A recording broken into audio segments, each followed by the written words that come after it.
I welcome you all once more to this session. We'll do our best to make it the last session in our study of the book of Philippians, the letter to the Philippians. For our next session, we'll be studying from the Old Testament, from the book of Daniel, and this time around we'll be focusing on the story of Susanna, which is Daniel chapter 13. The reason I've chosen that is even though it's an old story, it deals with a lot of contemporary issues. So we'll make every effort today to finish with the book, or the letter to the Philippians. Now, just a quick recap of what we had last week. We spoke about several things last week, beginning from Philippians chapter 1, verse 12. Paul was speaking about the things that had happened to him in the past. And he said that everything that happened to me served to advance the gospel.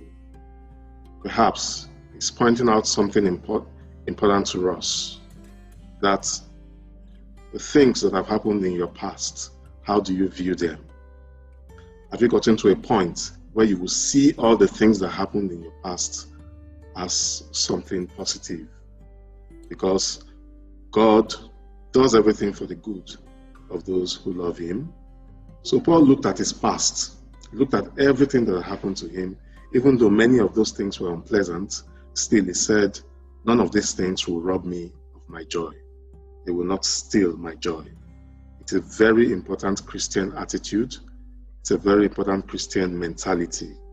So basically, last week was about the mentality of St. Paul. But also he pointed out a few things that were happening to him while he was in chains in Rome. And some people were preaching out of envy and rivalry. If you read verse 15 of chapter 1, it said, some indeed preach Christ from envy and rivalry.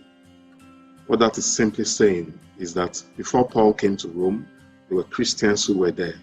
Christians who were preaching, Christians who were teaching, Christians who were living the life of Christ, Christians who were winning converts for Christ on a daily basis.